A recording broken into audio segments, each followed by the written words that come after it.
வாழ்க்கைக்கு தேவையான மொத்த சொத்தும் இருக்கும். ஆனாலும் திடீர்னு பார்த்தா இதெல்லாம் இருந்தாலும் ஒரு வெறுமை இருக்கும். அது உங்களுடைய உணர்வு உங்களுக்கு அனுப்புற செய்தி, உங்களுடைய ஆன்மா உங்களுக்கு அனுப்புற செய்தி. ஆன்மா உங்களுக்கு அனுப்புகிற செய்தியை புரிந்து கொண்டு தேடத் துவங்குவர்கள் அதிர்ஷ்டசாலிகள். இந்த தேடுதல் வெகு சிலருக்கே நடக்கின்றது. இந்த தேடுதல் உடையவர்கள் வாழ்க்கையோட இன்னொரு பரிமாணத்தையே பார்க்க துவங்குகிறார்கள். ஆழமா புரிஞ்சுக்கோங்க. தேடுதல் இல்லாதவர்களுக்கு வாழ்க்கை முழுவதும் வெறும் ஒரு பிளாக் அண்ட் ஒயிட்டா தெரியும், அவ்வளவுதான், வேற ஒண்ணும் இல்லை. ஏதோ கொஞ்சம் பணம், சாப்பாடு, துணிமணி, உறவுகள், ஒரு ஃபேமிலி, மரணம், அவ்வளவுதான். தேடுதல் வரும் பொழுதுதான், தான் அப்படிங்கிற தெளிவு உயிர்ப்படையும் பொழுதுதான், சம்ஸ்கிருதத்தில் ரொம்ப அழகா சொல்லுவோம், பிரத்யேகாத்ம சைதன்ய ஜாக்கிரதம்னு. தான் அப்படிங்கிற தெளிந்த அறிவு உயிர்ப்படைதல். என் வாழ்க்கையின் தேடுதல் என்ன? உண்மையிலேயே நான் வாழ்க்கையில் எதை ரசிக்கின்றேன், எதை ருசிக்கின்றேன், எதை அனுபவிக்க வேண்டும் என்று நான் விரும்புகின்றேன், எதற்காக என் வாழ்க்கை இயங்குகிறது, நான் அதை நோக்கிதான் செல்கின்றேனா? இந்த தெளிவுகள், இந்த தெளிவான கேள்விகள் உங்களுக்குள் ஒலிக்க துவங்கும் பொழுதுதான் ஜீவன் முக்த தேடுதல் உங்களுக்குள் மலருகின்றது.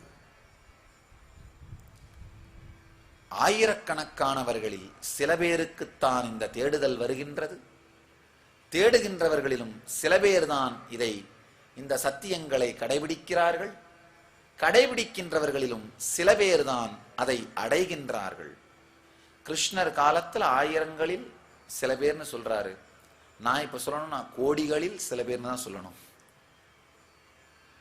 கோடிகளில் சில பேர். அதாவது திரும்ப திரும்ப திரும்ப மனித பிறவி எடுத்து இதே மாதிரி வாழ்ந்துட்டு இருக்கீங்கன்னு எப்பவாவது உங்களுக்குள்ளேயே உரைக்கும் பொழுதுதான், ஐயோ இப்படியே டைமை வேஸ்ட் பண்ற மாதிரி இருக்கே, இதே மாதிரி பிறந்து இதே மாதிரி யாரையாவது ஒருத்தரை பிடிச்சிக்கிட்டு, கணவன் மனைவி அண்ணன் தம்பி மகன் மகள்னு பிடிச்சிக்கிட்டு இதே மாதிரி வாழ்றது. உங்களுடைய பெரும்பாலானவர்களுடைய தினசரி ரொட்டீனை பார்த்தீங்கன்னா, உங்களை அப்படியே ஒரு வீடியோ கேமரா வச்சு ரகசியம் வீடியோகிராஃப் பண்ணா ஒன்றும் பெருசா வித்தியாசம் இருக்காது. காலையில இருந்து ராத்திரி வரைக்கும் உங்க மொத்த வாழ்க்கையும் வீடியோ ரெக்கார்ட் பண்ணா மேபி 5 இடம் மாறி இருக்கலாம். வலது கையால முகத்தை தொடக்கிறது போல இடது கையால தொடச்சிருப்பீங்க. சாப்பிட்டுட்டு கையை கழுவிட்டு கர்ச்சீஃப்ல துடைக்கிறது போல சில நேரத்தில் அங்க வஸ்திரத்தில் தொடச்சிருப்பீங்க. அந்த மாதிரி சிறிய சிறிய மாறுதல்களை தவிர வேற எந்த பெரிய மாறுதலும் இருக்காது. உங்களுடைய மனப்போக்கும், உங்களுடைய உடல் போக்கும், உங்களுடைய வாழ்க்கை போக்கும் எந்த புது உற்சாகமும் உத்வேகமும் இல்லாமல் நடப்பதே இல்லை. அது எதுவுமே இல்லாமல் நடந்து கொண்டிருக்கிறது. ஏதோ ஒரு போக்கில் சென்று கொண்டிருக்கிறது. செய்கின்ற எல்லா செயலுக்குள்ளும் நான் என்கின்ற தெளிந்த உணர்வு ஓடுமானால் உங்களுடைய தனிப்பட்ட ஜீவன் விழிப்படைந்து விட்டது.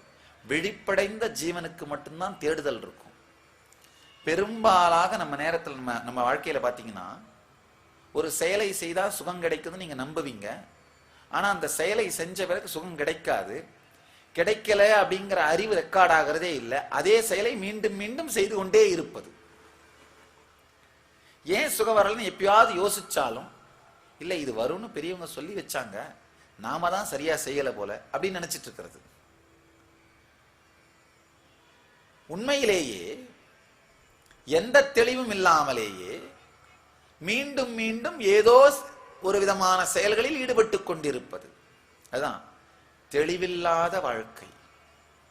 யார் ஒளிந்து கொள்ள வேண்டும் என்று தெரியாமலேயே ஒளிந்து மறைந்து விளையாடி கொண்டிருப்பது. பேரன் ஒளிஞ்சுக்கணுமா பாட்டி ஒளிஞ்சுக்கணுமான்னு தெரியல.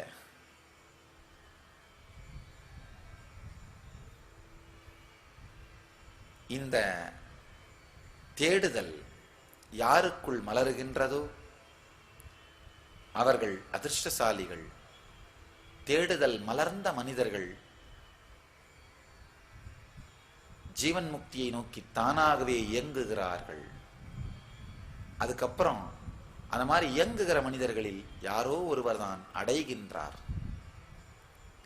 அவர்கள்